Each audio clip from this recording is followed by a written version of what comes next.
Hello, hello les amis, salut à toi. Et que voilà, que voili, que voilou, un petit colis. Hop, hop, hop, hop, hop. On va s'ouvrir ça tout de suite. Si j'y arrive. Hop. Hop, hop, hop, hop, hop. Celui-là, ça fait ouais, une dizaine de jours pour arriver. Oui, il y en a 23, 22, 23. Oh là là, oh là là. Et allez, ok. Ok, ok, un petit Ashford et Simpson. Bon, ben on va aller se laver tout ça, se nettoyer tout ça, enlever les petites étiquettes pourries qu'il y a dessus, et puis je reviens tout de suite vers vous pour vous parler un peu de tous ces disques. Il y en a 23 au total, avec des disques assez sympathiques. À tout de suite. Hello, coucou tout le monde, salut à toi, j'espère que tu vas bien en ces derniers jours de confinement. Il fait beau aujourd'hui, donc on va en profiter, j'avais reçu un petit colis, comme vous l'avez vu en début de vidéo, il y a environ un mois, juste avant le début du confinement, et j'avais pas trop eu le temps de vous présenter tous ces disques, donc on va commencer tout de suite. En sachant que bien sûr tous ces disques viennent comme d'habitude du disquaire recordsale.de en Allemagne. Alors, qu'est-ce que j'ai chopé de beau aujourd'hui? On va commencer tout de suite par du funk, et il y aura, pour ceux qui aiment le rock, du rock à la fin de la vidéo. Pour l'instant ça va être funk. En attendant, une petite bière, histoire de se rafraîchir un petit peu. Bière très sucrée, rince cochon, excellente. Alors, qu'est-ce que j'ai reçu en funk? Alors, vous le connaissez, l'album de 1983, Earth, Wind & Fire. Je ne m'éterniserai pas dessus puisque je sais que vous l'attendez depuis un petit moment. La spéciale Earth, Wind & Fire arrivera bientôt. Il est en très bon état. Je l'ai eu pour 3-4 euros, celui-ci aussi, du funk. Pas le meilleur, on y reviendra dessus. Pas le meilleur, mais voilà, on passe vite dessus. Je reviendrai sur la spéciale Earth, Wind & Fire. Ensuite, je ne sais pas pourquoi je l'ai mis là, mais l'album de 1988, ou de 89 plutôt, distribué chez Phonogram, le fameux Wet Wet Wet, avec le beau gosse là qui chantait, qui avait une voix très pop, très sucrée. Album qui a très bien marché, on s'entend. Ils sont, pareil, c'est des disques que j'ai eu à 2,50 €, 3 € à peu près. Très bon état. Voilà, Inner Sleeve, c'était de la pop, très sucrée, qui a remporté un très bon succès en France, Wet Wet Wet, voilà. Je crois qu'ils étaient écossais à l'origine, ces petits gars. Et le chanteur la plaisait beaucoup aux petites nanas de l'époque. Il était assez beau gosse, donc, et leur pop était une pop assez originale, assez, on peut dire, plaisait énormément aux minettes, aux ados de l'époque. Donc voilà, ça c'est un très bon album de pop. Si vous l'avez pas, pour 3 €, c'est parfait. Et puis, très content aussi de choper un Jimmy Cliff de 1985. Alors là, on est plus dans le pop reggae, funk que le reggae tout court. Ça fait longtemps qu'il est sorti du reggae roots, Jimmy Cliff, en 1985. Mais ça reste un album qui, moi, m'a énormément séduit quand j'étais ado. Donc forcément, il y a toujours une part de nostalgie dans nos achats de disques d'occasion. Et voilà, distribué donc chez CBS. Puis vous voyez, pareil, toujours en très bon état les disques. Évidemment, depuis le début de la vidéo, depuis l'ouverture de l'unboxing, il s'est passé quelques semaines. Je les ai évidemment lavés tous, concernant les pochettes, les disques. Et évidemment, le son reste quand même très bon sur ces pressages années 80. Ça, c'était des pressages CBS 85, pressés en Hollande, je pense. Tout était quasiment pressé chez CBS à l'époque, voilà, fabriqué en Hollande. Voilà pour le Jimmy Cliff de 1985. Ensuite, on reste dans le funk. Avec Ashford et Simpson. Ça, c'était les pattes, les auteurs qui écrivaient pour une grande partie de l'écurie de Tamla Motown dans les années 60 et 70. Et puis plus tard, voilà, ils viendront faire une carrière solo. Alors, ils sont en couple, à la vie comme à la scène. À l'époque, en tout cas, l'album date de 1984. Et moi, j'avais adoré ce disque avec Solid dessus, sur lequel on dansait tous dans les balles, dans les boîtes de nuit. Voilà, c'était sorti chez Capitol Records. pressage français, me semble-t-il, ou hollandais, on va regarder ça. Mais ça, c'était encore un très très bon disque pour les amateurs funk. Si vous ne l'avez pas, ben, procurez-vous-le parce que c'est vraiment très bon. Et c'est évidemment toujours distribué par EMI et pressé en Hollande. Voilà pour l'année 85, excellent album de ce groupe funk Ashford & Simpson, très connu chez Tamla Motown. Voilà. Ensuite, un des maîtres aussi, du funk en la matière, un très très bon album, un de ses premiers, c'est pas le premier mais un de ses premiers, qui sort en 77, le fameux Monsieur George Duke, un claviériste de renom, qui savait non seulement parfaitement bien jouer du clavier, mais puis surtout composer des morceaux qui sont restés dans les annales du funk.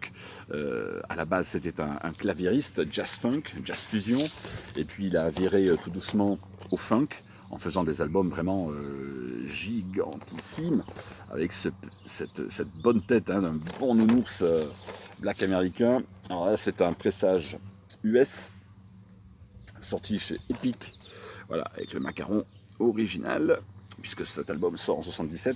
Et là, c'est vrai qu'il commence à sortir un peu de ce jazz funk pour créer, on va dire, ouais, partir quand même sur plus du funk plus roots, on va dire, moins technique. Mais alors, les compositions, mes amis, l'écriture de ces chansons, ça c'est à tomber par terre. Hein. Reach for It, 1977, pressage, je vérifie, mais... Ah non, même pas, c'était le pressage hollandais, pardon, autant pour moi, pressage hollandais pour celui-ci, et non pas pressage US, pressage hollandais, voilà. Magnifique album de George Duke, j'en ai beaucoup d'autres, et celui-ci, il me le manquait, donc je le souhaitais. Ensuite, toujours dans le funk, Shalamar, ça vous connaissez évidemment, ça c'est leur album de 1983, sorti chez Solar évidemment.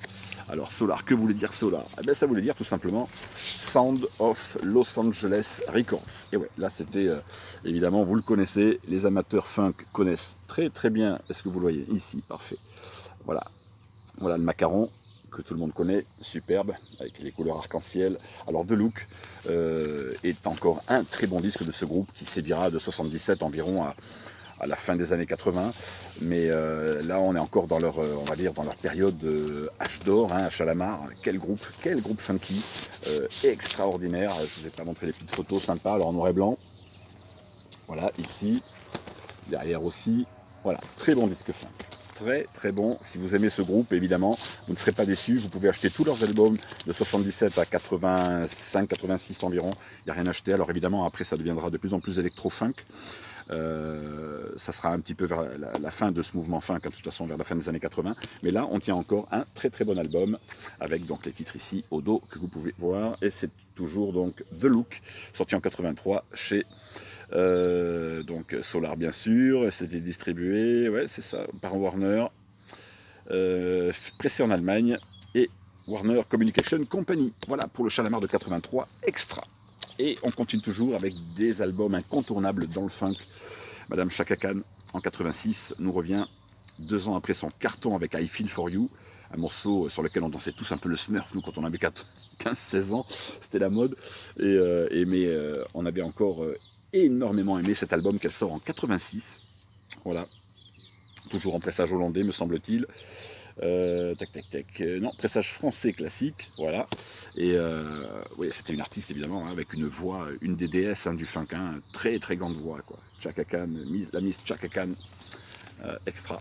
Avec toujours pareil, des inner sleeves classiques. Voilà, avec les textes. Oui. Et donc, le fameux label Warner Bros. Records. Voilà pour Chaka Khan. Ça, c'est vraiment des disques funk qui me manquaient et que j'aimais beaucoup, que j'avais en CD, que je rêvais d'avoir en vinyle. Et voilà, c'est chose faite grâce à Record Sale à 3 balles, 3,50 € environ. C'est pas mal du tout. Voilà. Ensuite, oui, vous connaissez mon amour pour la reine du disco, une des reines du disco, Donna Summer. Ben, il me le manquait aussi, cet album de 82, qui est encore très bon. On est sur la fin, hein, soyons clairs.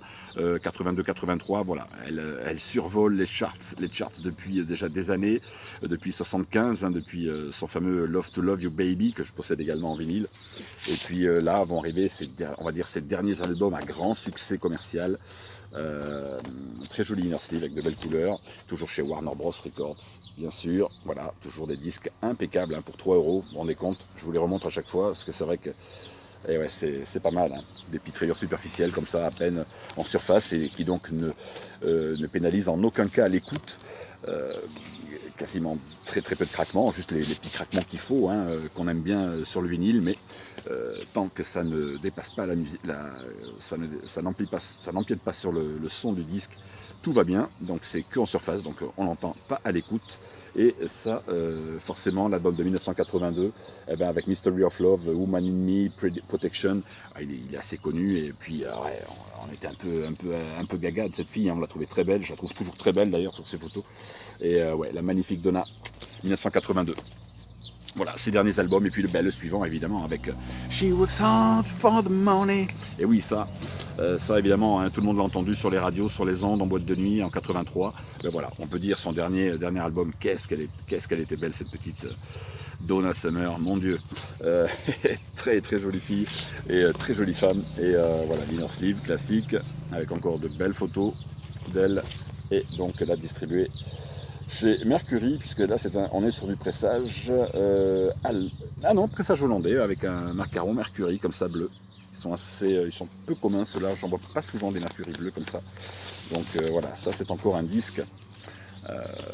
Peut-être le dernier, hein, vraiment le dernier de sa carrière a vraiment cartonné, a bien marché. C'est le last one pour elle. Après on n'entendra quasiment plus parler d'elle, enfin ou du moins très peu, hein, aux États-Unis. En tout cas, elle continuera évidemment sa carrière, mais plus en demi-teinte bien sûr. Au milieu des années 80, fin des années 80, va de toute façon pénaliser ces artistes. On ne les reverra plus. Par la suite, en tout cas. 85 toujours, Luther Vandross, encore une des plus grandes voix soul-funk américaines. En 1985, il nous sort cet album. On est décidément beaucoup d'albums là, début des années 80. Et oui, c'était encore la très très bonne période, hein, pour tous ces disques-là. Donc Luther Vandross est un crooner avec une voix un peu comme ça. On va le comparer avec tous ces grands artistes, George Benson, James Ingram, des voix comme ça, à la fois très puissantes, très crooner. Et oui, ça peut paraître paradoxal, mais c'était le cas. Ils savaient doser leur tonalité, leur puissance au niveau de la voix, et c'est vraiment sorti chez Epic. Ça, c'est des disques, encore une fois, hein, les amateurs du funk, là, je pense que vous allez vous régaler. Messieurs, si vous n'avez pas ces albums, procurez-vous-les. On a encore la chance de pouvoir les trouver, tous ces disques-là, à 3,50 €, 4 €. Il ne faut pas s'en priver, hein. Il ne faut vraiment pas s'en priver, parce que je pense que tôt ou tard, ça aussi, ça prendra de la cote, et on les trouvera plus à ce prix-là. Donc ils sont dispo. Prenez-vous ces super disques funk. Et là tout de suite, oui, je pense aussi à David Lovely Groove. Petit clin d'œil à David. Il l'avait, je crois, aussi trouvé il n'y a pas très longtemps. Ça y est, moi aussi c'est chose faite en pressage US. Alors vous les repérez, les pressages américains, pochettes cartonnées, les petites encoches comme ça se retrouvait dans les bacs à 1 $, là-bas aux États-Unis. Et oui, les disques étaient moins chers de toute façon déjà aux États-Unis, en prix fort, normal par rapport à l'Europe, dans ces années 70, 80, etc. Parce que oui, c'est un des plus grands pays, hein, donc forcément ils avaient des productions plus abondantes et des prix plus attractifs que chez nous. Et puis il y avait tellement de stock que tous ces disques-là se retrouvaient un beau jour dans les années 80 à 1 $. Donc ils faisaient des petites fentes comme ça, des petites coupures. Voilà, ça sort sous le label donc Gordy, hein, Berry Gordy, donc du même nom, fondateur de Tana Motown, qui avait sa filiale de distribution Gordy, voilà, aux États-Unis, avec ce fameux label que tout le monde connaît. Très très bon, évidemment, très bon album de Rick James, un des maîtres, moi c'est un de mes groupes, enfin de mes artistes préférés. Il me tarde de me choper aussi l'album de 81 en vinyle, parce que je les ai tous quasiment en CD mais pas en vinyle, et celui-là fait partie d'un des meilleurs de sa carrière, quoi, hein, juste avant le fameux Street qui va sortir en 81. Mais alors là, excusez-moi du peu, mais ça c'est de la bombe, hein. Voilà, et là on est en 79 en pressage US, et puis on arrive en 84 ou 85, toujours chez Motown. Voilà, un Rick James encore, un des derniers bons albums, le Glow, voilà, qu'il sortira plein milieu des années 80 avec l'inner sleeve. Voilà, pareil, artiste énorme, immense, Rick James. Là, de toute façon, tout ce que je vous présente, hein, c'est de la bombe, hein, attention, toujours chez Gordy. Voilà, mais là, je crois que c'est pas le pressage US, je sais plus. Tac, voyons. Alors, tac, décidément, Franck sort de ce corps. Un petit coucou à Franck Meloni également. ENG Sounds, tous mes potes youtubeurs. Je ne sais plus. Oui, pressage américain, autant pour moi, pressage US. Gordy, voilà, 1985, si vous ne l'avez pas, ce Glow, bah ouais, c'est un des derniers bons disques, hein. Il en refera un en 88 qui était moins bon, mais le Glow, là, encore très bon disque électro-funk. Là, on passe dans l'électro, évidemment, on est en 85, donc, mais ça reste un disque fabuleux, hein, ça, fabuleux. Et puis, une immense artiste, alors j'ai pas réussi à décoller l'étiquette parce que pochette non glacée, donc là c'est trop gros, trop lourd, je ne me suis pas risqué. Donc Gail Ann Dorsey, évidemment, une des bassistes, chanteuses bassistes les plus connues aux États-Unis, un requin de studio, comme on dit, qui dernièrement, évidemment, était sur la dernière tournée de Lenny Kravitz à la basse. Bah oui, excusez du peu, hein. Immense artiste, black, très connu aux États-Unis, pas connu du tout en France, mais quand même cet album-là, c'était bien vendu, malgré que ce soit un pressage, encore une fois, là c'est pressé en Allemagne, donc pressage allemand, voilà, avec la petite inner sleeve comme d'habitude, les textes, les lyrics, et ça c'est du funk, avec du rock, il y a un peu de tout dedans, c'est très très bon, voilà, avec le label, distribué par... je vois même pas qui sur le macaron, tac tac, alors c'est GMA pressage allemand, mais distribué par, je vais regarder sur le dos de la pochette. Là-dessus, vous aviez Nathan East en tant que musicien, toute la crème des musiciens californiens. Et oui, tout ça, c'est encore une fois la famille Calif, hein. On va y arriver à la Californie très très vite. Mais ça, c'est un album qui sort en 88, chez Warner, pardon, distribué par Warner. C'est un promotionnel, hein, bien sûr. Vous le voyez là au dos. J'ai un peu le reflet, donc je ne vois pas trop ce que je filme. Voilà, hop, j'espère que vous le voyez bien. Et voilà, ça c'est l'album qui sort en 88, très très bonne bassiste, très connue aux États-Unis, moins en France malheureusement pour elle. Et puis on arrive tout doucement vers le style un peu, alors New Wave, là on est sur de la New Wave. Paul Young, bien sûr, vous le connaissez, il avait sorti un très très bon album en 1983, celui-ci, avec Come Back and Stay For. Et ouais, ça c'était du bon, hein. Qui ne l'a pas aimé ce disque-là? Ouais, très très bon disque New Wave. Donc, période synthé et compagnie, hein, on est en plein dedans, sorti chez CBS Records. Voilà.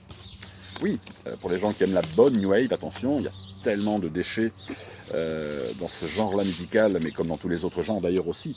Mais celui-ci, voilà, fait partie des albums incontournables de Paul Young, 1983, voix très chaude, très un peu cassée comme ça, un peu rocailleuse. Parfait, très bon album de 83, évidemment. Même année. Et oui, le Christopher Cross. Là, on arrive en pleine, on part sous les cocotiers en Californie avec les Flamants Roses.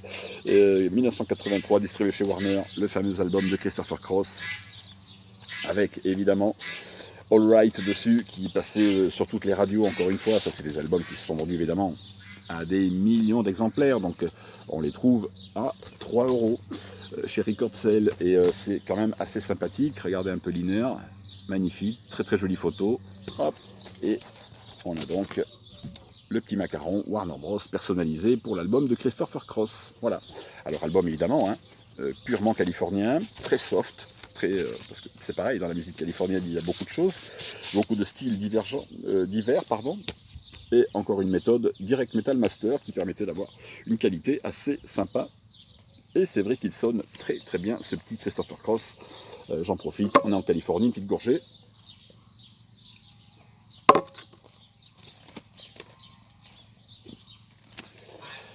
Et alors celui-là, mes amis, ça fait un moment que je le pistais, je le voyais jamais à des prix corrects.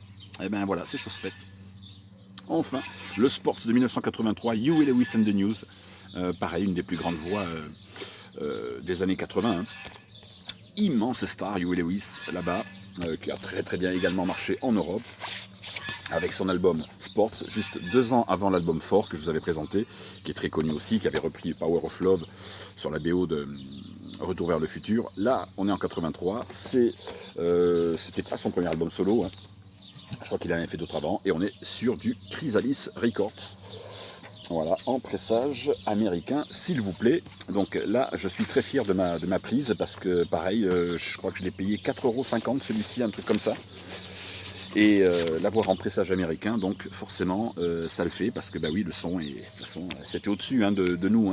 Faut clairement, je trouve que le truc qu'avaient les Américains en plus, non seulement bon, ces pochettes cartonnées, mais le son, quoi. Il y avait une espèce de spatialisation du son. La stéréo était quand même mieux définie que nos pressages à nous, européens classiques. De bonne presse était faite chez nous, il n'y a pas de problème. Mais là, on peut dire que les Américains, pour ça, encore dans ces années-là, ils nous faisaient des sons, mais voilà, ça pète sur la platine, sur les enceintes, c'est incroyable. Incroyable. Et très très heureux d'avoir chopé ce Sports de 1983 en pressage américain. Et puis, ben, quand il y en a un, ben, il y en a deux. Et celui-là aussi, je me le rêvais, quoi. Je me le rêvais en vinyle. L'album de 88, Small World, voilà, qui sortira après le Fort de 85. Et puis il viendra celui-ci. Alors là, pareil, hein, que des tubes. Small World, évidemment, Perfect World. Un morceau, là, il va s'orienter un peu plus sur... Il y a un morceau reggae dessus. On sort un peu de la West Coast rock californien. On passe plus sur plutôt du soft rock vraiment calif, avec des touches un petit peu comme ça... exotique avec un peu de reggae dedans, des morceaux un peu plus funky. Qu'est-ce qu'il est bon ce disque. Ça c'est pareil quoi. Les mecs sur scène, hein, il y a plein de pêche, plein de patates. Voilà. Les lyrics au dos. Et puis toujours des disques en état impeccable. Celui-là c'est un pressage je crois hollandais. Classique. Allemand peut-être. Je vois pas le Gemma dessus. Ouais Gemma donc ça c'est allemand. Voilà. Hop. Voilà le petit macaron. Et puis un disque, hein, regardez, hein, pas de problème. Hein. Vous avez vu ça un peu, le truc. C'est du bonheur hein, pour un disque de 88. Regardez un peu l'état du truc. Le disque est magnifique. Évidemment, ils ont été lavés, hein, bien sûr. Parce que je m'étais rendu compte sur les premières vidéos, comme ça, que quand je faisais des vidéos d'acquisition, que mes disques, en fait, des fois, je voulais présenter comme ça en sortant de mes vides-greniers, sortant des brocantes et tout, et je trouvais que finalement sur un plan esthétique c'est quand même plus sympa de vous présenter des disques avec les pochettes nettoyées toutes propres et les disques lavés quoi. Je trouve que c'est plus sympa pour vous quand même, vous me direz en commentaire, mais je trouve que c'est plus sympa de vous les montrer comme ça que de vous les montrer pleines de poussière, etc. Donc Monsieur Steve Winwood, on continue avec l'album de 82. Celui-là aussi, j'étais très content de le choper parce que Steve Winwood est un artiste que j'affectionne particulièrement, vous le savez. C'est pas le premier album que je vous présente de lui. Et donc en 82, il nous sort celui-ci avec Valérie dessus, titre assez connu, alors qu'il n'a pas marché en France du tout, mais le Talking Back to the Night, très très connu aux États-Unis. Il a bien marché avec une belle inner. Voilà, j'espère que vous n'aurez pas trop de reflets sur la vidéo. Belle inner sleeve. Et toujours le macaron distribué chez Island Records. Et ça, c'était un pressage, me semble-t-il. Ouais, ça, c'est allemand. Je vois Seite. Donc, c'est allemand, ça, comme pressage. Et pareil, hein, un disque qui me laisse encore tout chose parce que c'est plein d'émotions ce truc. J'adore hein, la West Coast. Donc voilà pour la Californie. J'espère que ça t'a plu. En tout cas, on arrive au rock maintenant. Pour ceux qui aiment le rock, avec le premier album de Pat Benatar. Ben ouais, celui-là aussi. Son premier disque qui sort en 1979, In the Heat of the Night. Sexy Pat Benatar, sexy woman. Oui, j'adore cet artiste, toujours sorti chez Chrysalis, je vous en avais déjà présenté deux. Voilà, ça c'est son premier album, il n'y a rien à dire. C'est très bon, pressage allemand. Il y a un gain, une dynamique sur ce disque incroyable. Très bon son. Et oui, les disques analogiques quand même, hein, quand on arrive à la fin des années 70, c'était quand même quelque chose. Là, je pense qu'on arrivait vraiment au pic de la technologie analogique et ça donnait vraiment des bons. Si j'arrive à rouvrir mon disque, ça donnait un son au vinyle extraordinaire. Premier disque de Pat Benatar, du rock pur, très bon. Avec Rattled Hits, déjà Heartbreaker dessus, tous les titres que l'on connaît de cet artiste immense, Pat Benatar, scène new-yorkaise, magnifique. Et puis là, alors là, une de mes pièces maîtresses, hein, dont je suis très fier de vous présenter aujourd'hui en pressage américain original. Alors vous le reconnaissez au cut ici. Et oui, Tin Lizzy, le Johnny the Fox de 76. Alors celui-là aussi pareil, ça c'est toute une histoire, toute une histoire. J'ai attendu de le trouver à bon prix, alors là on monte, hein, on est sur du 10 €, parce que c'est l'original Johnny, et oui, the Fox, de ce super groupe irlandais qui faisait commençait à virer vers le rock, hard rock. Et alors Johnny the Fox, pour moi c'est une pièce maîtresse de ce groupe, avec l'inner sleeve original, voilà. Et là, on est sur du... Ouais, là, c'est une des pièces dont je suis le plus fier sur cette série, puisque même si j'aime tous les autres disques que je vous ai évidemment présentés, celui-là, évidemment, c'est un peu la cerise sur le gâteau, parce que ça faisait très longtemps que j'attendais de me trouver les premiers pressages américains à prix, on va dire, correct. Et c'est chose faite. Merci encore à Recordsell. Voilà, décidément, sur ce site, il faut vraiment être à l'affût. Moi, une fois par semaine, je vais regarder un petit peu ce qui s'y passe, parce que des fois, voilà, on les voit même pas passer, ils les prennent de suite, ils en rendent peut-être 2 ou 3 à ce prix-là, et puis après, on les voit plus, évidemment, les gens se les arrachent. Ils sont très recherchés. Ce groupe hard rock, Tin Lizzy, est une tuerie. Johnny donc dessus, Rocky, Borderline, Don't Believe a Word, Fool's Gold, voilà, Johnny the Fox, voilà, pressage américain, extraordinaire groupe avec un album. Alors là, ça c'est un masterpiece, mes amis, un masterpiece. Et puis quand il y en a un, ben, il y en a peut-être un deuxième. Et ouais, celui-là aussi. Alors il est tout défoncé au niveau de la pochette, c'est pas grave. Voilà, le Live and Dangerous. Voilà, pareil. Alors celui-ci aussi, je me le rêvais. Je me le rêvais en bon état. Alors en bon état, les disques sont en bon état. La pochette, elle est un peu défoncée, mais ça, je m'en fous. Ça donne un côté... De toute façon, c'est le vinyle, sa vie. Hein. Il date de 78, donc il n'est pas tout récent. Voilà, donc de dos. Hop, recto verso, comment ça donne. Et ça, eh bien oui, un live avec... Oh, peut-être un des meilleurs de tous les temps aussi, et celui-là on peut le mettre aux côtés de Made in Japan, de Deep Purple et des autres. Hein.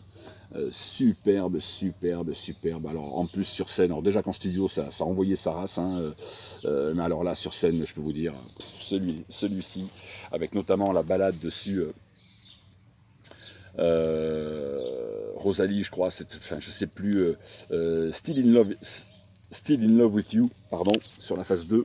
Alors les morceaux hard sont d'une puissance phénoménale, et puis alors la balade, un des plus beaux slow blues rock que j'ai jamais entendu de ma vie. Quand j'avais découvert ce groupe il y a une vingtaine d'années, j'étais tombé à la renverse et j'arrivais jamais à me procurer les vinyles. Et ben voilà, ça y est, je l'ai, mon double Live and Dangerous, pièce de 1978 qui sort chez Vertigo, avec en plus, il y a tout dedans, hein, il est complet. Hein. J'ai encore voyez, les inner avec de belles photos, c'est nickel quoi. Franchement, arriver à stopper ça, je l'ai eu pour 11 € celui-ci, 11 € chez Record Sale toujours. Et puis voilà, pressé sous le beau label Vertigo. Alors c'est pressage phonogramme, donc ça c'est allemand, voilà. Allemand ou hollandais, je vais regarder, mais je vois que de l'écriture en allemand. Et voilà le fameux macaron, donc Vertigo. Voilà, magnifique, très beau, avec des méduses, là comme des méduses. Le paysage derrière est sublime, quoi. Si vous regardez bien les détails, c'est vraiment une très très jolie macaron Vertigo. Voilà, et ça c'est donc pressé en Allemagne. Je vérifie tout ça. Oui, c'est ça. Allemagne de l'Ouest. Alors celui-là, évidemment, hein, je rêvais encore une fois de me les toper à pas trop cher. Et voilà, ça y est, c'est chose faite. J'ai enfin ce disque depuis maintenant 2-3 semaines, hein, depuis que j'ai filmé le... J'avais reçu en fait ce colis juste au tout début du confinement, mi-mars à peu près. Et puis ben voilà, j'avais pas eu le temps de... j'ai pris le temps pour... comme je travaille, donc j'ai pris le temps après de les laver, de les nettoyer. Et voilà ce que ça donne. Hop, Tin Lizzy. Et puis, eh bien, quand il y en a 2, il y en a 3. Et voilà, le Chinatown, ensuite, toujours pareil, Tin Lizzy, qui sort en 1980, toujours en pressage ouest-allemand. Pareil, je l'ai eu celui-là à 9 €, je crois, 9,50 €, 10 €. Voilà, avec une superbe pochette, recto verso, magnifique dessin. Voilà, Tin Lizzy. Le Chinatown de 1980, pareil, avec que des bombes dedans. Superbe album, les inners en parfait état. Vous voyez, ah non mais c'est nickel, hein, quand je vous dis que franchement, voilà, un disquaire super honnête, hein, et toujours donc chez Vertigo. Voilà, macaron du Vertigo ouest-allemand, parfait, pressage parfait, qualité nickel chrome, voilà quoi. Que demande le peuple? Que demande le peuple à ce prix-là? Voilà, les mecs, c'est pas des voleurs, hein, 10 balles ces disques-là. Croyez-moi, sur d'autres plateformes comme Discogs et autres, vous n'allez pas les trouver à ce prix-là. Hein, vous allez trouver à des vendeurs qui vont vous les vendre très cher. Et voilà, c'était tout pour la fin, pour l'occasion. Et puis le dernier, ben, un seul neuf aujourd'hui, que j'ai reçu il y a 2 semaines environ, un truc comme ça, je sais plus, 2-3 semaines. Je l'avais commandé sur le Marketplace. Et voilà, c'est l'album d'Oasis qui me manquait, l'album de l'an 2000. Voilà, avec Fucking in the Bushes, Go Let It Out dessus, Who Feels Love, superbe pochette glacée. Alors il disait que c'était une édition limitée, je ne sais pas pourquoi. Voilà, on voit la photo donc de Manhattan avec l'Empire State Building. On voit un petit peu les feux, anciennement les Twin Towers derrière. Et puis voilà, ça donne très jolie pochette recto verso, magnifique. Voilà, ça c'est très beau. Avec pareil le Gatefold. Alors est-ce que c'est une série limitée par rapport au Gatefold? Je ne sais pas. Vous me direz dans les commentaires si vous l'avez en simple vinyle celui-ci ou si vous l'avez en Gatefold comme ça. C'est l'édition de 2009. Voilà, toujours chez Big Brother, pressage allemand. Alors après, bon, voilà, là, ça reste le son Oasis, hein, bien sûr, hein, très compressé, très bon. Voilà, on le sait, quand c'est Oasis, de toute façon, on sait que le son n'est pas aéré. Tout sonne en bloc comme ça, tout est noyé, la batterie, les guitares noient tout le reste. C'est comme ça, c'est le son Oasis. On n'aura pas mieux en vinyle de toute façon. Voilà, avec le macaron, joli quand même, beau pressage, il n'y a pas de souci. Après voilà, le son, c'est vrai que c'est très particulier, très compressé, il faut aimer. Certains, je sais, vont être dérangés par ça. Moi, le premier, c'est pas forcément la sonorité qui me plaît le plus sur un vinyle, mais voilà, c'est comme ça, on le sait quoi. Oasis, c'est tous leurs albums sont un petit peu comme ça, même les remasters de 2014 déjà sonnaient comme ça. Après voilà, moi je trouve que c'est quand même un des derniers très grands disques du groupe Oasis, donc je voulais voilà, vous en faire profiter et vous le montrer puisque c'est le dernier en neuf que j'ai rentré. Mes amis, j'espère que cette vidéo vous aura plu. Comme d'habitude, alors merci à vous les abonnés, parce que ben oui, les abonnés ça grimpe de plus en plus. Les likes, ben merci, hein, les pouces bleus, ben maintenant sur les dernières vidéos, je me retrouve avec des 120, 130 likes. Les abonnés, merci à vous, mille remerciements du fond de mon cœur. Vous êtes toujours là, toujours de plus en plus nombreux à commenter, je vous réponds toujours. C'est génial, je trouve l'échange avec vous. Je tiens à tirer un peu comme ça mon salut à tous ces abonnés qui sont très fidèles depuis le début. Hervé Badland, Jean-Louis Lopez, tous ces grands, Tony. Alors évidemment, je ne peux pas tous vous citer, vous êtes plus de 600 maintenant, 650 sur cette chaîne. Continuez comme ça, génial. N'oubliez pas de laisser vos commentaires, vos pouces bleus, vous abonner, partagez la vidéo. Et puis on se retrouve, je l'espère, à très bientôt pour la spéciale Earth, Wind & Fire. Enfin, je vais me décider à la faire, celle-là. Je vous le promets. Donc je vous fais un grand coucou à tous, portez-vous bien. Restez encore au calme, ça ne va pas durer très longtemps, plus que 3 semaines. Et on sort de tout ça. Allez, ciao, à bientôt, bye.